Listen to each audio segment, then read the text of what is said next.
Hola, buenos días. Ya estamos en vivo aquí en Instagram. Hoy vamos a tener de nuevo de invitado a Oleksiy Otkevich, historiador, analista político en cuestiones de Latinoamérica. Él es ucraniano, habla español y vamos a hablar hoy sobre la propaganda rusa y sobre las armas biológicas de Ucrania, ¿no? Cómo están mintiendo el gobierno ruso. Así que vamos a invitar.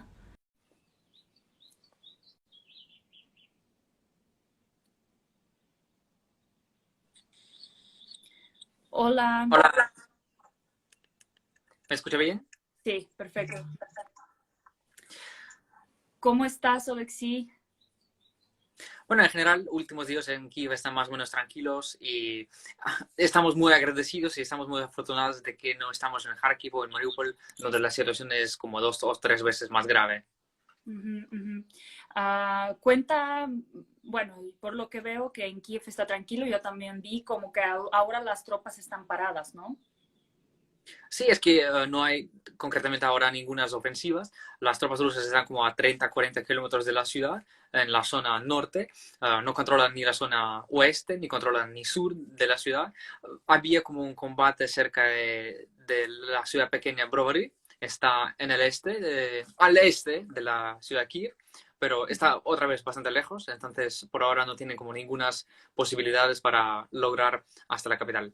Ujú. Otra noticia es que ayer o hoy en la mañana, ahora aquí bombardearon el aeropuerto de Lutsk, si no me equivoco. Sí, es que por primera vez en guerra bombardearon esa ciudad y también Ivano-Frankivsk y Dnipro, Ujú. también como la segunda o la Dnipro. tercera vez durante la guerra. Entonces, parece que querían destruir los aeródromos.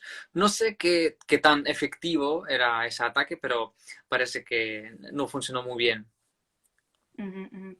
Otra noticia que era reciente, de que ahora hay provocaciones por parte de los soldados rusos que están en el territorio ucraniano y tiran bombas al territorio de Bielorrusia para provocar Bielorrusia a atacar Ucrania en los ojos del mundo, porque todos sabemos que eso no es cierto, que Ucrania no ataca a nadie. Sí, eso, lo que acabamos de leer, sí, de escuchar esas noticias. Y es interesante que esto acabó justo después del encuentro entre Lukashenko, presidente de Belarus, y Putin, presidente de Rusia. Y parece que Putin como llamó a Lukashenko para, no sé, para que él diga por qué no participó en la invasión, porque la participación de Belarus en los primeros días de la guerra pudiera ser crítica, ¿sí? Porque si entraran en la guerra en aquel entonces, ya puede ser que no tengamos esa resistencia tan larga. Entonces yo creo que ellos no llegaron a un acuerdo y entonces Rusia decidió provocar Belarus de forma así como más violenta, más agresiva, ¿sí? Para que entre en la guerra. Ujú. Horrible. Ok, bueno, el tema de nuestro en vivo hoy vamos a hablar sobre la propaganda rusa, que hay muchísima, que la gente no sabe, mucha gente que no sabe la situación, no sabe qué creer y no sabe cómo verificar las fuentes y por qué todo el mundo dice que lo que está haciendo el gobierno de Putin está mal y solo Rusia en sus canales de comunicación en diferentes idiomas lanza mentiras y especialmente de las mentiras que más sonaron últimamente son las armas biológicas de Ucrania. ¿Puedes contar un poco sobre esto? Bueno, es que yo creo que podemos inventar nueva palabra española, lanza mentiras, como lanza granadas, lanza cohetes, lanza mentiras, y poner equivalencia a la televisión rusa. En general, aquí cuando hablamos necesitamos tener en cuenta dos cosas. Primera es que en Rusia no existe el periodismo independiente. Mucha gente cree que en Latinoamérica, en el mundo, en Europa, no entiende que en Rusia todos los medios de comunicación son controlados. O de forma abierta pertenecen al Estado directamente o son controlados por los oligarcas que en Rusia todos también son la parte de la máquina del Estado. En muchos países del mundo, los medios pertenecen a los oligarcas, por ejemplo, como en Ucrania, o no sé, en casi cualquier país de América Latina, pero la diferencia es que estos oligarcas en otros países son bastante independientes, tienen sus intereses, luchan uno entre otro, luchan contra el gobierno, son opositores o no. En Rusia, todos los oligarcas que siguen vivos ellos pertenecen al Estado, más o menos. Entonces, todo lo que tenemos de Rusia, la información, todo lo que sale de ahí, es completamente la línea del partido, la línea del Estado. Es la primera cosa. La segunda cosa que tenemos que tener claro y tener en cuenta es que, en general, A ver. esa máquina, ese sistema que construyó Putin durante... Ujú. ¿Está bien?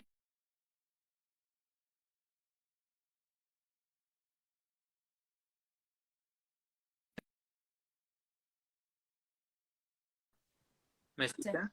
un- ¿Está bien, sí? sí, sí, ya, perdón. Ujú. La segunda cosa muy Sí, todas importante que las... tenemos que Ujú. entender es que ese sistema que construyó Putin durante 20 años completamente se base en mentira. Él mentía desde su primer día de presidencia en 1999 y desde ahí entendemos que todo lo que están diciendo son más o menos, pero mentira. Unos ejemplos como muy claros, muy obvios para entender de lo que se trata. Por ejemplo, Putin decía que no tiene ninguna pretensiones territoriales a Ucrania en 2000, muchísimas veces. Él decía que no va a cambiar la constitución. Él decía que no va a ir a la segunda, a la tercera, a la cuarta presidencia. Él decía que no quiere subir la edad máxima para que la gente llegue a, para que la gente se jubile. Y estos ejemplos dicen que él siempre mentía, que sí cambiaron la constitución, que sí anexaron, ocuparon Crimea, que sí él llegó a la segunda, a la tercera, a la cuarta presidencia. Entonces, eso muestra que no tenemos ninguna confianza en lo que están diciendo. Y teniendo eso en cuenta, ya podemos analizar los casos concretos de la guerra de información que llevan ahora y de propaganda que llevan ahora. Bueno, el último caso es, sí, las armas biológicas y químicas en Ucrania. Pero con las armas químicas es mucho más fácil porque Ucrania negó las armas químicas que teníamos después de la caída de la Unión Soviética. Y aquí tenemos en Ucrania como unos almacenes de las armas químicas, unos de los más grandes en Europa Oriental. Y estas armas químicas que teníamos destruimos completamente. Esto, incluso, lo que es interesante, verificó el mismo Barack Obama cuando él era senador estadounidense. Él llegó y como su primera apariencia en Ucrania fue cuando él fue inspector de esos almacenes de armas químicas. ¿Y por qué podemos decir que esto es cierto, que Ucrania no tiene armas químicas? Porque Ucrania es un país abierto. Ucrania tiene medios independientes de diferentes idiomas, de todo el mundo. BBC Mundo, no sé, Bloomberg, Reuters, cualquier medio internacional puede llegar a Ucrania y ver cualquier cosa. Además, aquí tenemos todas las organizaciones internacionales que existen. OSCE, Organización de Seguridad y Cooperación en Europa, la ONU y diferentes partes de la ONU, ¿sí? Cualquier organismo internacional puede llegar y puede verificar, checar cualquier cosa. Por ejemplo, MAGATE, la organización que dirige las plantas nucleares, etcétera, etcétera. Y entonces, lo que destruimos las armas químicas fue completamente comprobado, verificado ya hace muchísimos años. Segunda parte son las armas biológicas que dijeron que desarrollamos en las regiones de Kharkiv y de Poltava. Pero ¿por qué esto no es verdad? Porque primero, estas armas son muy difíciles para desarrollar. Segundo, es que sería muy estúpido desarrollar esas armas en Kharkiv, que uno, es la ciudad muy grande y, por ejemplo, si pasa algún accidente, vamos a tener muchos problemas en la ciudad número 2 de Ucrania. Tercero, es que está bastante cerca a la frontera y entonces no sería muy sabio desarrollar las armas biológicas que son como importantes sí, cerca de la frontera, porque en caso de la guerra que tenemos ahora, estas armas serían como fuera de nuestro control. Y además aquí tenemos no decir por qué no es verdad, pero decir por qué los rusos mientan. Ellos dijeron que las armas que desarrolla Ucrania son diseñadas solamente para matar a los eslavos, pero ucranianos también son eslavos. Entonces, ¿qué? ¿Desarrollamos las armas para matar a nosotros mismos? Otra vez yo escuché que ellos dijeron que estas armas van a matar solamente a los rusos, pero ¿qué tal que con la gente que tiene la parte de origen ruso? Por ejemplo, yo soy originalmente mitad ucraniano, mitad ruso. Entonces, ¿qué? ¿Yo sobreviviría o no me mataría o yo me moriría como la parte muere, la parte no? Entonces, es muy absurdo. También ellos dijeron que estas armas biológicas o químicas queremos como distribuir por mosquitas, por aves con diferentes animales, Pero, ¿cómo podemos controlar a los mosquitos? ¿Qué? ¿Ellos solamente vuelan en Rusia y no pueden regresar a Ucrania? O, bueno, dijeron que vamos a utilizar las aves. Las aves, bueno, en invierno, por ejemplo, en invierno vuelan hacia Rusia, pero después regresan a Ucrania. Entonces, ¿qué? Solamente ellos van a tener la porción de las armas biológicas, cagan, no sé, al pasar la frontera, regresan ya sin armas, y es completamente absurdo lo que han dicho en cuanto a estas armas biológicas y por eso ya es mentira, porque no es posible desarrollar un arma biológica que solamente va a matar a los rusos o solamente a los eslavos. No es posible desarrollar un arma biológica que sería distribuida con ratones, con aves, con mosquitos, porque no sería controlado. Y lo que tercero he dicho, que en Ucrania tenemos la libertad de expresión, si no es propaganda rusa, entonces cualquier organismo internacional, cualquier medio internacional puede ir a cualquier lugar y verificar cualquier cosa. Y si eso tuviéramos en nuestro país, eso sería un escándalo gigante, ¿sí? Internacional. Y cualquier medio de comunicación, no sé, haría todo y pagaría millones para recibir esa información. Y eso, de volada, llegara a estar como conocido que tenemos ese tipo de armas. Mm. Hay mucha confusión que la gente no entiende qué es ser ruso hablante y ser ruso o ser rusófano, que también ponen ese término, que dicen que si en Ucrania hay mucha gente rusa, que ellos quieren ser rusos. Explicación fácil por mi parte sería de que en Ucrania muchas personas hablamos ruso, somos ruso hablantes, también hablamos ucraniano, algunos hablan menos ucraniano, algunos más, algunos solo hablan ucraniano. Y bueno, muchos como tú, por ejemplo, son mitad rusos. Yo me hice mi DNA y yo soy ucraniana, bielorrusa, rusa, polaca, bueno, las cuatro, y sé que mi abuela, por ejemplo, nació en ciudad Kirov. ¿Cómo puedes comentar tú esto de que especialmente en Latinoamérica no sé, ellos no entienden, o sea, si en Ucrania hablan ruso, pues quieren ser parte de Rusia? ¿Por qué esto no es cierto? Bueno, es la parte de verdad bastante difícil para comprender, yo creo que a nuestros amigos latinoamericanos. Es decir, si una persona habla portugués, no es portugués esa persona, ¿sí? Y es la misma cosa, ¿sí? Los brasileños no son portugueses porque viven en Brasil, ¿sí? Pero, aunque hablan portugués. Lo mismo, más o menos parecido, pasa aquí. Es que bueno, unos de mis abuelos son de Rusia, como cerca de Moscú y cerca de Smolensk, pero bueno, otros son de Ucrania y yo tengo como la sangre mezclada. Pero en Ucrania no es importante el idioma que hablas, porque tenemos ruso parlantes, tenemos la gente que habla polaco, tenemos la gente que habla húngaro, judío, la gente que habla búlgaro, los tártaros de Crimea, por ejemplo, hablan tártaro, ¿sí? Pero la cuestión es que si pertenecen o no a la comunidad ucraniana, a la nación política ucraniana. Y cómo averiguar que la gente pertenece a esa nación, a esa comunidad, es que si comparten los valores, las ideas de esa nación. ¿Y cuáles son? Libertad, democracia, el desarrollo europeo, el desarrollo abierto, bueno, patriotismo ucraniano, digamos, canciones, comida, ropa ucraniana, sí, esa parte de identidad. El respeto a la literatura, cultura, historia ucraniana y a esa comunidad, a esa nación política pueden pertenecer la gente de cualquier tipo, o tártaros de Crimea que hablan tártaro, o los rusos mismos que hablan ruso, que no entienden ucraniano, pero que comparten estos valores.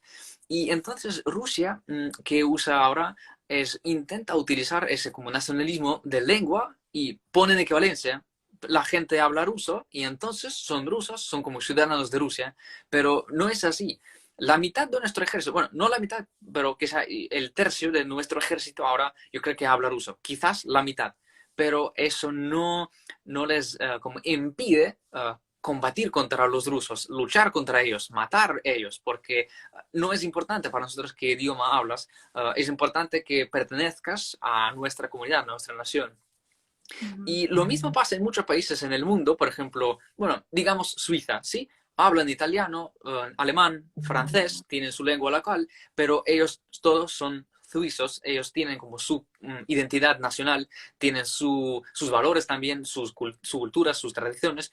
Canadá, inglés, francés, pero es la nación canadiense, ¿sí? Ellos comparten la misma cultura, la misma visión del mundo. Y lo mismo pasa en Ucrania.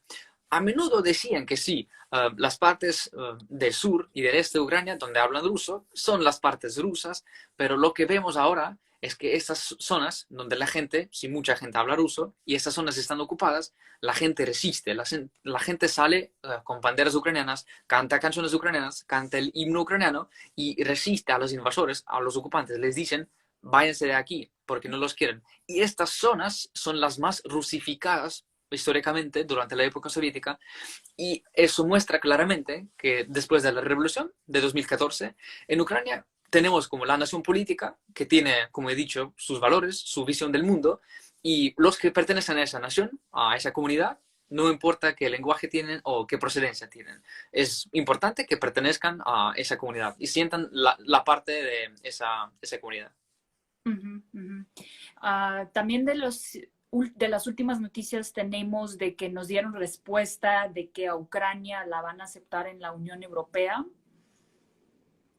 Sí, pero al mismo tiempo muchos medios de comunicación bueno, no latinoamericanos, pero hispanohablantes, yo creo que de España en la mayoría, distribuyan esa frase de Macron que, bueno, tenemos que ser cuidados y tenemos que no, digamos, no dar prisa con esa decisión. Y yo creo que lo que pasó es que aceptaron a dar a Ucrania el estado de candidato a la Unión Europea. Eso no significa que Ucrania se convierta en un miembro de la Unión Europea como enseguida, en 2 o 3 semanas, pero eso significa que sí, definitivamente, en 1 año, en 2 años, en 5 años, se depende, sí, vamos finalmente van a llegar a ser el miembro de la Unión Europea. Y yo creo que ahora esta señal es muy importante y muy clara de que ellos están con nosotros estamos con ellos, y técnicamente sería imposible hacer de Ucrania ahora el miembro de la Unión Europea porque queda mucha, por ejemplo, la legislación europea que no tenemos en nuestra legislación nacional. Quedan muchos estándares europeos en industria, en esfera laboral, en, no sé, en electroenergía, ¿sí? Que necesitamos unificar con la Unión Europea. Y eso lo que ha dicho Macron, que Ucrania no se convierte en el miembro ya, justo ahora, esta semana o la próxima semana, pero que sí lo que lograron es que Ucrania va a ser el miembro de la Unión Europea definitivamente y solamente es la cuestión del tiempo. Y yo creo que lo mismo pasa con Georgia y con Moldova. No estoy seguro qué decidieron en cuanto a ellos, pero ellos hicieron lo mismo que hizo Ucrania, que enviaron su solicitud de forma oficial, y creo que la Unión Europea ahora analiza ese caso de Ucrania, Moldova y Georgia al mismo tiempo para aceptar al mismo tiempo 3 estados. Ujú, ujú, ujú. Nuestro futuro en este caso sería de que, por ejemplo, nos mandan más dinero, nos apoyan de alguna manera al ejército, o qué sería. Bueno, no sé qué implicaciones va a tener esa decisión justo ahora, justo en esta situación, pero parece que sí nos van a apoyar de forma más abierta y con dinero y forma unitaria y forma militar. Pero lo que en general, en perspectiva, es para Ucrania es llegar a ser la parte de la Unión Europea, que significa compartir todas las libertades que tienen. La libertad de bienes, por ejemplo. Sí, cualquier comercio con cualquier país europeo sin ningunos límites. La abstención de cualquier barrera de aduana, la abstención de cualquier limitaciones para ucranianos viajar, trabajar, vivir en los países europeos. Eso significa el clima de inversión es mucho mejor porque si el país es la parte de la Unión Europea, los inversores conocen que está seguro que se puede invertir, que se puede ganar dinero ahí de forma abierta, legal y todo está bien. Entonces eso significa como en largo plazo la prosperidad, la paz, la estabilidad, etcétera. Ujú, ujú. Ahora para concluir, ya que hablamos de la propaganda rusa, muchos dicen de que no pueden callar los canales rusos, es que la otra parte también tiene que decir algo. ¿Qué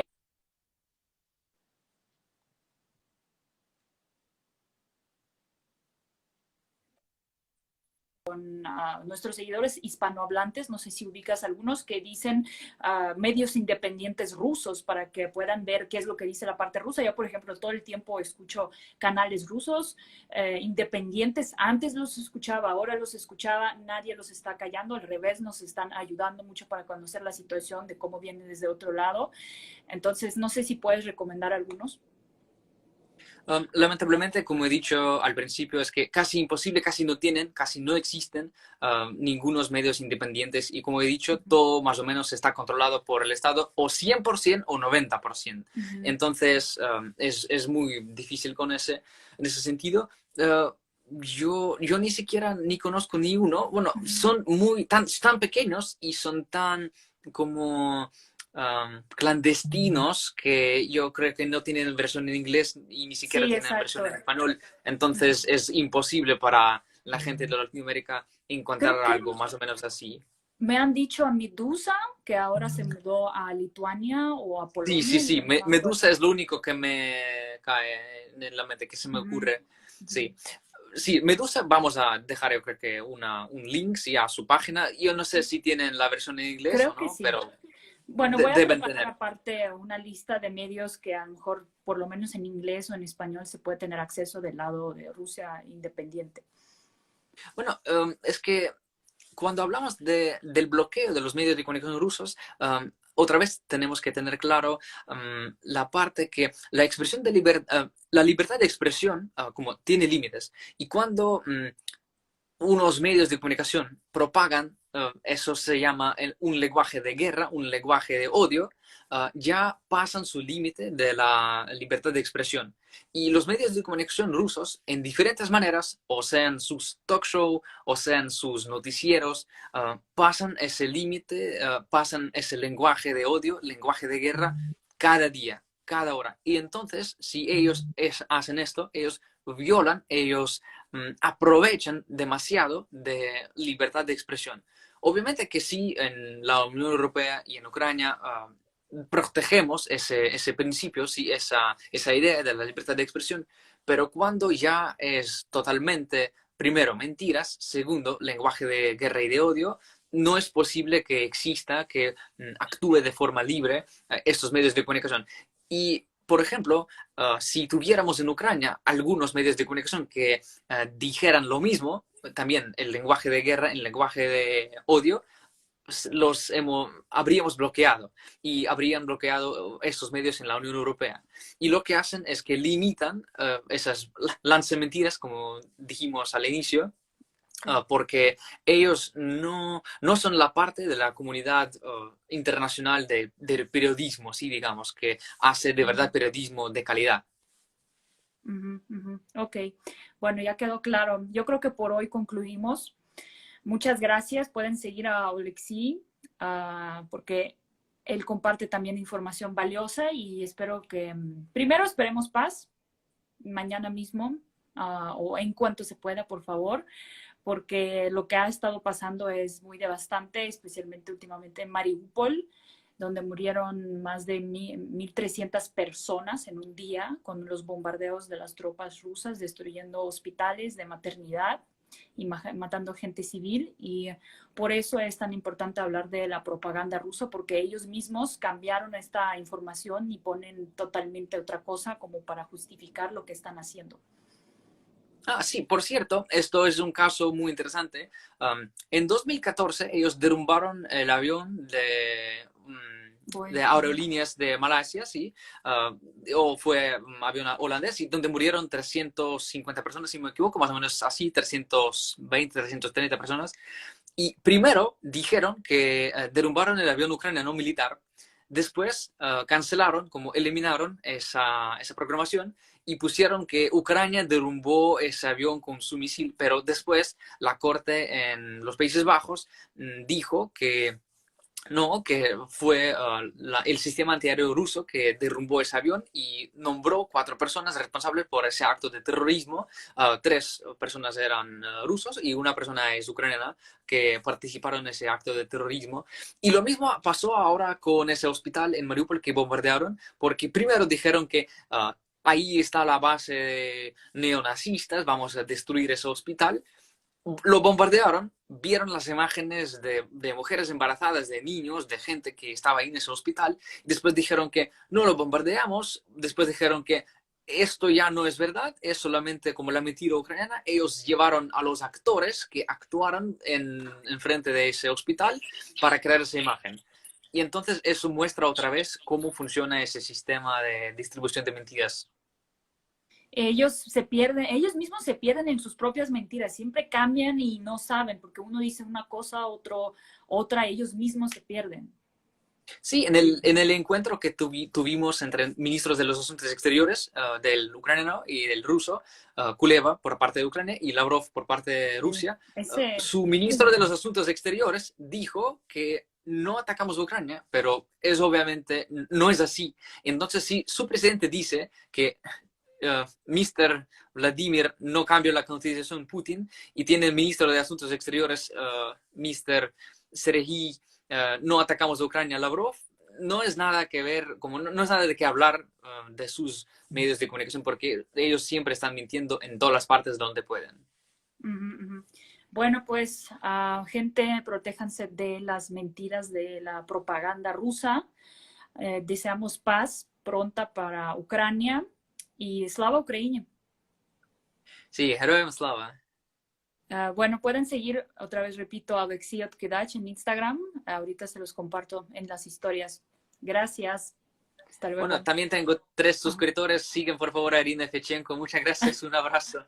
Gracias, abrazos.